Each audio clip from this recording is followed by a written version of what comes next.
Téléspectateurs d'Actuel Média, soyez salués et bienvenue à ce nouveau numéro de votre émission Le Mali et ses fiertés.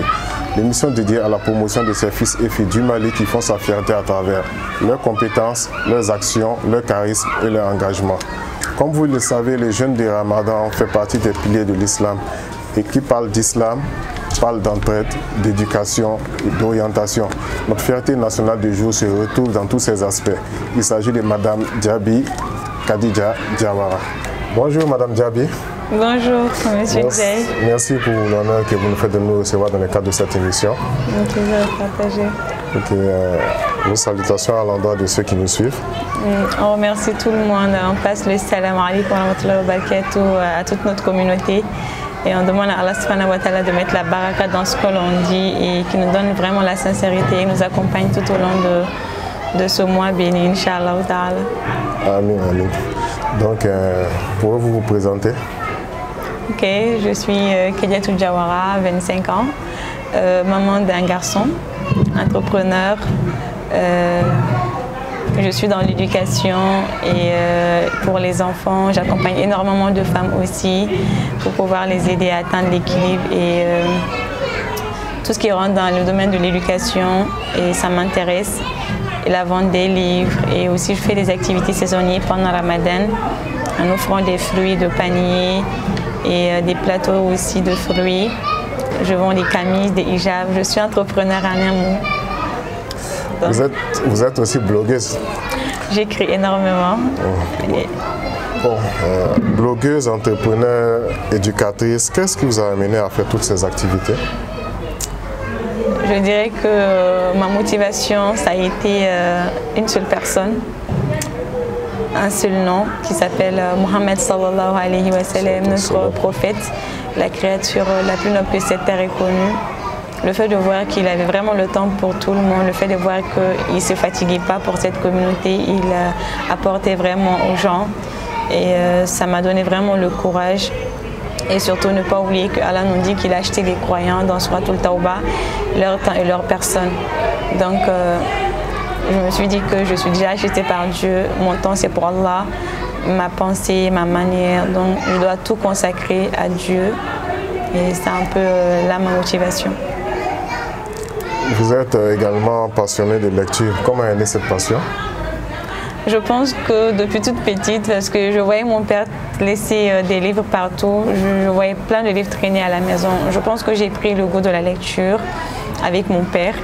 Et heureusement, vraiment, le livre, ça m'a vraiment aidée. Depuis toute petite, je parlais bien français. C'est grâce à mon papa et à la lecture que je menais au quotidien. Donc, les livres, j'ai commencé depuis toute petite. J'apprenais énormément de choses. Je me retrouvais ici au Mali, mais je pouvais être dans d'autres pays à travers les livres. Donc c'est un peu ça. Mais quel regard vous portez sur cette jeune génération qui a délaissé la lecture, je dirais, au profit des réseaux sociaux, etc.?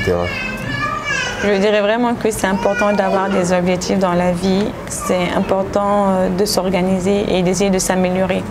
Certes, il y a les réseaux sociaux qui nous apprennent des choses, mais je me dis que beaucoup se retrouvent dans les livres.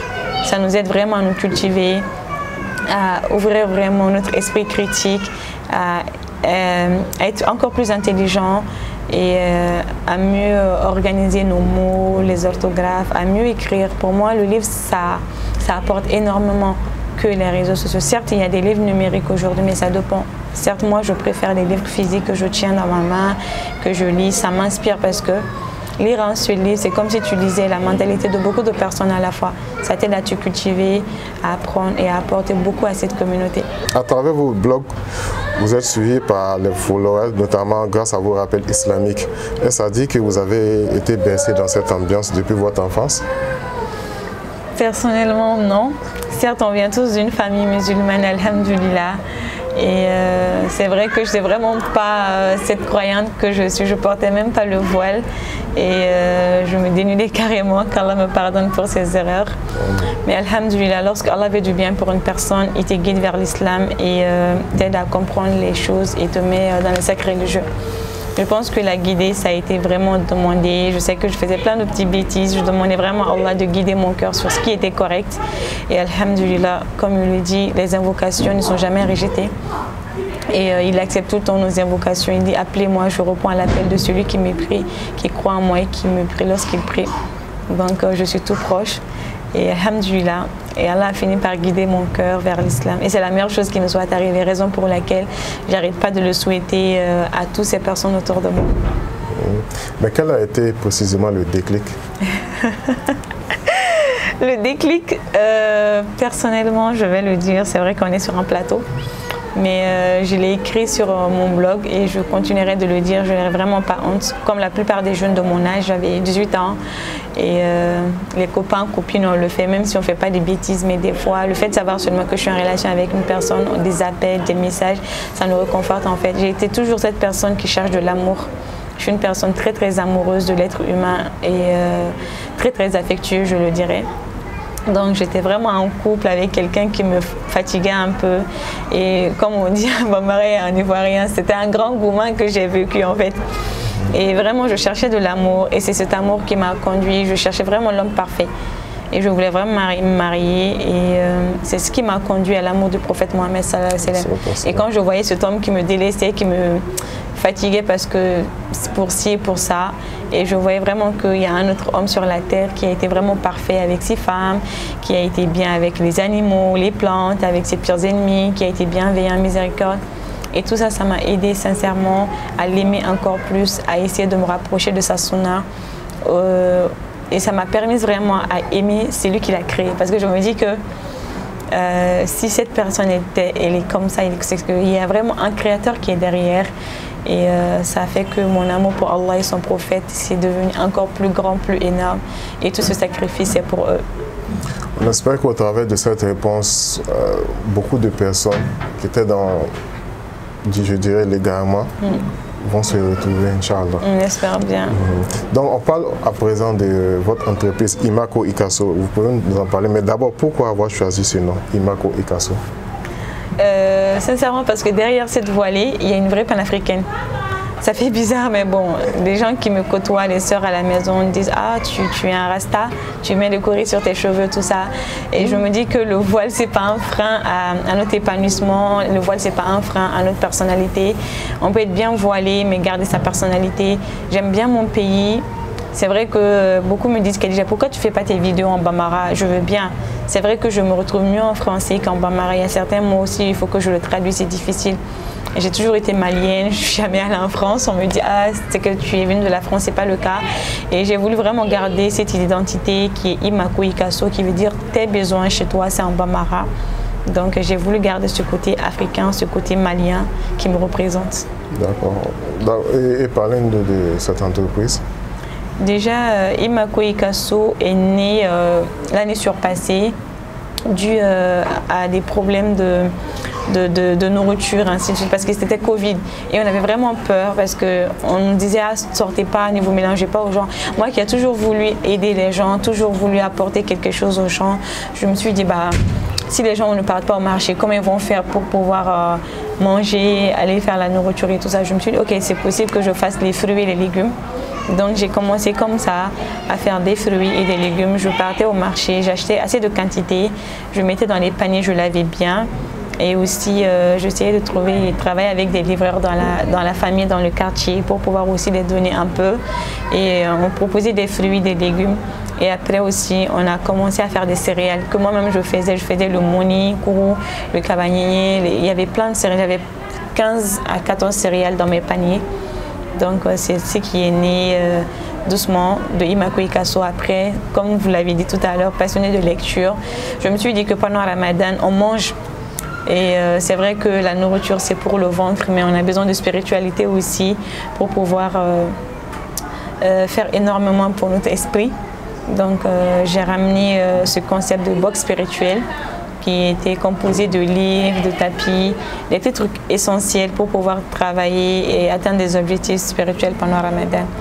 Donc au fil des temps, l'éducation aussi, ça a été ma passion. Depuis toute petite, j'ai aimé l'éducation. Je me souviens, en 2018, c'était mon premier camp avec les enfants. J'avais 13 enfants pendant 10 jours. Et 2019, une grande sœur aussi qui m'a beaucoup coachée, qu'Allah lui fasse miséricorde. Et on a fait un camp de 3 semaines avec les enfants. Et alhamdoulilah, 2020, j'ai pas eu à le faire. Et 2021, j'avais que 27 enfants ici chez les leaders. Alhamdoulilah, cette année 2022, j'ai plus de 80 enfants que j'éduque pendant les week-ends, rive gauche et rive droite. Donc, qu'est-ce qui vous a aidé à ce don de soi, le fait d'aider votre prochain? En fait, je me dis dans la vie, on a 2 choix. J'ai tout le temps l'habitude de le dire. Soit on se lamente sur son sort toute sa vie en disant que j'ai pas eu ça, j'ai pas eu ci et je ne donnerai pas ça. Soit on décide de vraiment être la meilleure version de soi. Moi, sincèrement, j'ai connu beaucoup de violence dans ma vie et beaucoup de maux, beaucoup de traumas. Et je me suis dit que je sais c'est quoi la douleur, je sais c'est quoi la pauvreté, je sais c'est quoi la dureté, je sais tout ce qui est négatif en fait. Et je me suis dit c'est bon. Toutes ces atrocités que j'ai eues dans ma vie, je ferai de mon mieux pour ne pas le faire vivre à l'autre. Donc, raison pour laquelle j'ai décidé d'être une miséricorde pour les habitants de la terre, comme le prophète Mohammed sallallahu alayhi wa sallam l'a été. Et je sais que c'est bien l'amour, c'est bien la douceur. En un mot, tout ce que j'ai pas reçu dans la vie, c'est ce que je donne autour de moi. En tout cas, j'apprécie cette réponse que vous avez donnée parce que je me dis qu'elle va servir d'orientation à ces personnes-là qui ont été aussi victimes d'atrocités et qui ont par la suite préféré un comportement vindicatif plutôt que de jouer la carte de l'apaisement. C'est vrai. Vraiment, on espère qu'à l'issue de cette émission, beaucoup de personnes seront éclairées dans ce sens. Ils seront bien, Inch'Allah. Vous avez parlé des enfants que vous encadrez. Quel sentiment vous éprouvez à aider ces enfants? C'est vraiment une fierté pour moi de savoir que j'apporte quelque chose à ces enfants. Des fois, je me dis, j'ai commencé à lire le Coran tout récemment. C'est pas comme si je le faisais il y a 10 ans, il y a 5 ans de cela. C'est vrai, peut-être que je suis pas comme ses pieds prédécesseurs, mais il y a une motivation qui est derrière. Lorsque je lisais Surat al-Waqi'a et Surat 56 dans le Coran, où Allah subhanahu wa ta'ala disait que le jour de Akhira, il y aura des personnalités devant lui, 2 groupes de personnes, mais les premiers déjà seront les gens qui seront face à lui, des gens, lorsqu'il a demandé, c'est des gens qui ont répondu positivement, directement, sans pour autant tergiverser. Et il a dit que le jour de Akhira, il prendra beaucoup de nombre des premières personnes, ça veut dire les Sahaba, les compagnons et les prophètes, et il prendra un tout petit nombre à la fin des temps, des personnes, à la fin, juste un tout petit peu nombre. Et je me disais que je dois vraiment œuvrer pour être parmi ces peu de personnes. Et je me dis que le jour de Akhira, ce serait une manière pour moi de dire au prophète Mohammed sallallahu alayhi wa sallam, j'ai appris de toi de dire, plutôt tu nous disais, rapporte de moi ne serait-ce qu'un verset.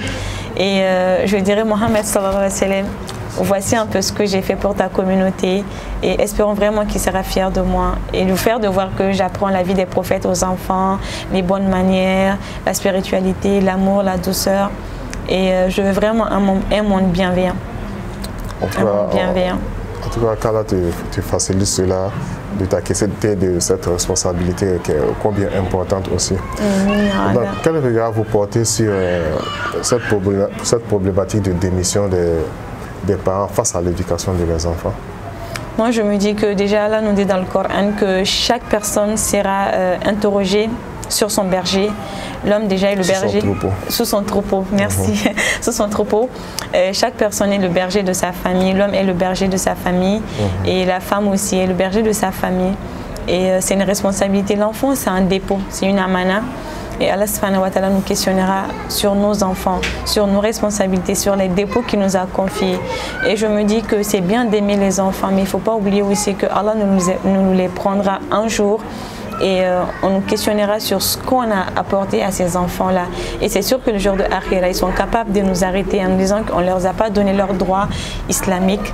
Et c'est vraiment risqué. Moi, je pense que les parents vraiment doivent revoir ça. Parce qu'aujourd'hui, si on voit qu'il y a des voleurs, et on voit des gens méchants, il n'y a pas de justice, tout ça c'est parce qu'il n'y a vraiment pas d'éthique en fait qui est derrière.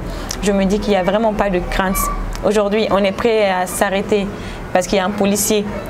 Mais on oublie qu'il y a un Dieu qui est là, qui est meilleur qu'un policier qui nous regarde. On oublie qu'il y a les deux anges qui sont là à tout écrire. C'est parce qu'on n'a pas la taqwa, qu'on n'a pas la crainte scrupuleuse de Dieu qui fait qu'on fait tout ce qu'on a à faire. Mais si les enfants ont cet amour d'Allah et que les parents les posent vraiment avec beaucoup de bienveillance, j'insiste, parce que je suis vraiment contre la violence, contre ces personnes qui se mettent à frapper les enfants, qui se mettent à les battre, parce que c'est beaucoup de violence en fait, et ça je veux vraiment pas. Toutes sortes de violences, que ce soit les mots, que ce soit les coups, ça traumatise. Donc je souhaite vraiment à ce que les parents ne démissionnent pas, qu'ils revoient vraiment la priorité. C'est vrai que je suis pour que la femme soit indépendante, mais je ne suis pas contre l'interdépendance. Ça veut dire que la femme peut travailler, mais ne pas oublier son foyer. C'est très très important d'être équilibré et d'être organisé. Chers téléspectateurs, nous vous rappelons que vous êtes sur Actuel Média et notre invitée du jour c'est Madame Djaby Khadija Diawara. On va parler aujourd'hui, à présent, de votre côté entrepreneurial. Certes, nous avons commencé, mais là, je fais plus allusion au gala des femmes entrepreneurs, lors duquel vous avez été distinguée. Est-ce que vous pouvez nous raconter cette expérience? C'est vrai que je ne m'attendais vraiment pas à ce trophée. C'était pour vraiment soutenir une amie qui est merveilleuse comme personne. Elle se bat et en douce, elle fait vraiment des merveilles pour cette communauté. Et je ne m'attends vraiment pas à ça, je ne m'attendais pas du tout. J'étais juste derrière la salle en train de discuter avec d'autres sœurs et j'attends le nom de Khadija Diawara pour le trophée. Je disais waouh, c'était vraiment une fierté pour moi de savoir que la salle était vraiment contente. Et je ne sais pas si je mérite vraiment ce trophée.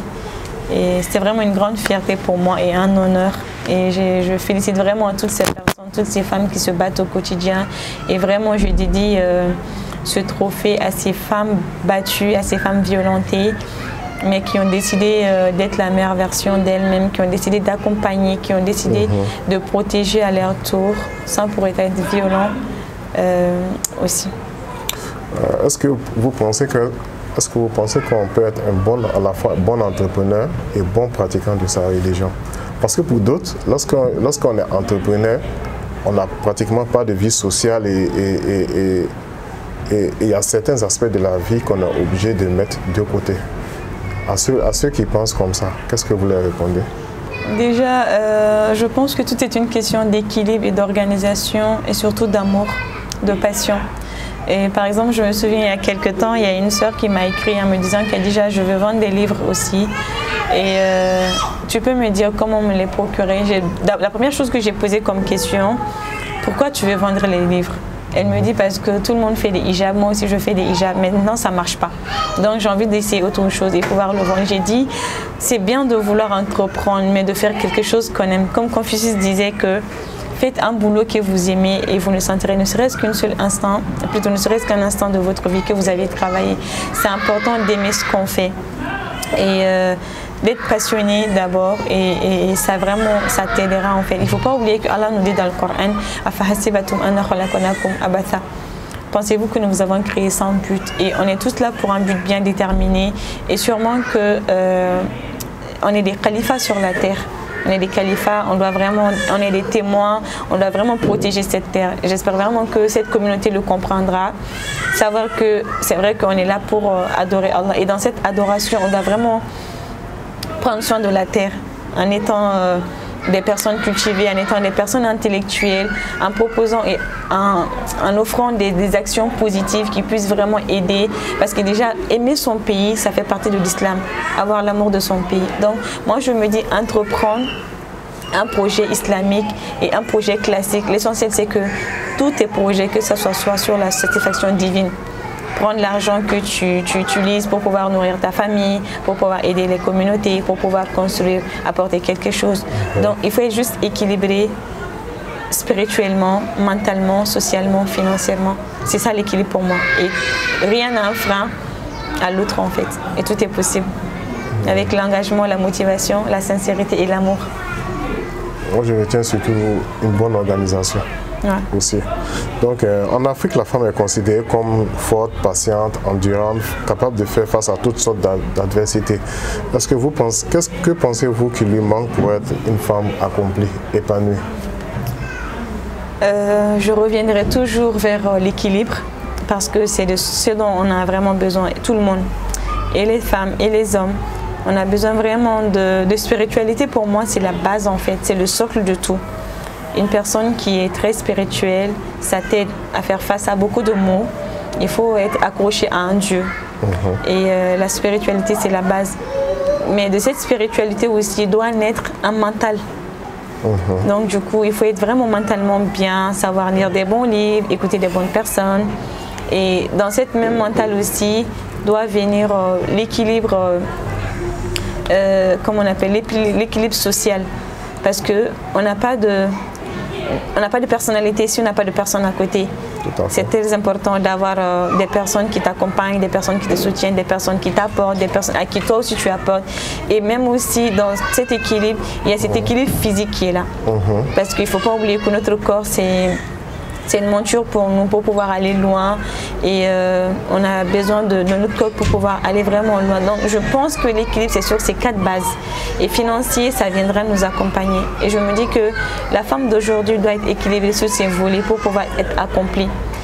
Tantôt si tu es trop spirituel, tu es trop délaissé aussi, c'est pas bon, laisser tout dunya, non. Allah même dit, n'oublie pas de chercher ta part de dunya. Et si tu es trop dans le social aussi, ça va beaucoup jouer sur toi. Et si tu es trop aussi dans le physique, tu deviens un peu narcissique. Si tu es trop aussi dans tout ce qui est financier et tout ça, donc, il faut être équilibré sur tous ces points. Donc la femme, pour moi, la patience. Wallahi, dernièrement, j'ai vu beaucoup de bienfaits dans la patience et je conseille beaucoup les femmes à la patience. C'est vrai qu'il y a d'autres qui me taclent même de féministe, non? J'ai dit je ne suis pas féministe, je suis humaniste. Je suis pour la cause de tout le monde, les hommes, les femmes, les enfants. C'est vrai que le prophète sallallahu alayhi wa sallam nous disait soyez bienveillants avec les deux faibles, la femme et l'enfant. C'est vrai qu'on reste faible malgré tout. Et je me dis que la femme aujourd'hui doit être vraiment beaucoup patiente, doit être armée de beaucoup de spiritualité, beaucoup de mental fort pour faire face à notre société actuelle. Donc c'est un peu ça. Justement, parlant toujours de l'équilibre de la femme, quel mot fort ou quel message aimeriez-vous adresser à toutes ces femmes musulmanes qui sont convaincues que le port du voile pourrait constituer un frein à l'épanouissement? J'ai envie de dire à toutes ces femmes à travers le monde que le voile n'est pas un frein à l'épanouissement. J'ai l'habitude de dire qu'on a fermé notre tête, pas notre cerveau. Et c'est un honneur pour la femme de se préserver parce que la femme, elle est magnifique. La femme, c'est plus qu'un djama. La femme, elle est la mère de la communauté. Elle est pour la tranquillité. Allah nous a créés comme ça, comme il dit dans Souratul Rum en disant « J'ai créé de vous pour vous des épouses. » Pour que vous viviez en tranquillité, j'ai mis de la bonté entre vous et de l'affection. Il y a cela des signes pour des gens qui réfléchissent. Donc la femme, elle est pour la tranquillité, elle est faite pour l'apaisement, elle est faite pour aider à rayonner cette communauté. Donc on veut une femme vertueuse, on veut une femme douce, on veut une femme aimante, on veut une femme pieuse. Donc c'est tellement possible d'être intellectuel, de bien s'exprimer, d'être bien organisé et d'être voilé. C'est ce qui fait ta spécificité par rapport aux autres. Il y a un de mes coachs qui me disait que Khadija, il y a tellement de femmes éloquentes dans le monde, il y a tellement de belles femmes, tellement de femmes structurées. Mais ce qui fera toujours ta spécificité, ta valeur ajoutée, c'est ta spiritualité, c'est ton lien avec Dieu. Donc le mot que j'ai vraiment envie de dire à toutes ces femmes qui me regardent, c'est de s'allier à Dieu. Ce serait votre plus grande force d'avoir vos moments avec Allah, de vous couvrir, pas pour les hommes, mais pour votre personne, pour Allah, votre créateur qui vous a tout accordé, la santé et tout ce qui va avec. Il ne faut pas oublier que le corps qu'on a aujourd'hui, ça peut être une épreuve pour nous. Voir comment est-ce qu'on va réagir face à tout cela. Donc j'invite toutes ces femmes à mettre le voile parce que c'est une obligation dans le Coran. Allah nous dit dans Sourate An-Nur, verset 31, il dit « Dites aux femmes croyantes de baisser leurs regards, de garder leur chasteté, de rabattre leur grand voile sur leur poitrine et de ne montrer leur atout qu'à leur mari ou à leur maharam. » Donc il a cité les maharam. Les maharam, c'est des gens qui ne peuvent pas te marier. Donc un résumé, que toutes les femmes se voilent et que ce n'est pas un frein à l'épanouissement et qu'elles puissent aller vraiment loin. Je pense que le message, il a tout donné. Je dirais même bravo pour ce message. Donc, on arrive à la fin de cette émission. Quel est votre mot de la fin? Mon mot de la fin, c'est beaucoup de bienveillance, c'est beaucoup d'amour, c'est beaucoup de douceur autour de vous. Les gens sont tellement blessés au quotidien. Les gens font face à tellement de situations, de difficultés au quotidien. Et je demande juste à toutes ces personnes qui regardent cette vidéo d'être une miséricorde pour les habitants de la terre. Peu importe la situation, peu importe la violence que vous vivez au quotidien, peu importe les maux que vous vivez au quotidien, soyez cette personne que vous n'avez pas reçu dans votre vie, soyez cet amour que vous n'avez pas reçu, soyez cette douceur autour de vous que vous n'avez pas reçu plutôt, et demandez vraiment de l'aide à Dieu, parce qu'on ne peut pas y arriver sans son aide. Tout ce qu'on a aujourd'hui, tout ce qu'on arrive à réaliser, c'est par la miséricorde d'Allah. Et quand il te veut, il te guide. Demandons l'amour d'Allah, demandons la sincérité, la bienveillance et beaucoup de bienveillance. En tout cas, le message, il est tout donné. Chers téléspectateurs, le Mali et ses fiertés, c'est terminé pour aujourd'hui. On espère que vous avez pris beaucoup de plaisir à écouter cette interview. Et vraiment, merci Madame Diaby pour cette interview que vous nous avez accordée. Et on vous souhaite aussi plein succès dans toutes vos entreprises qu'on trouve assez nobles.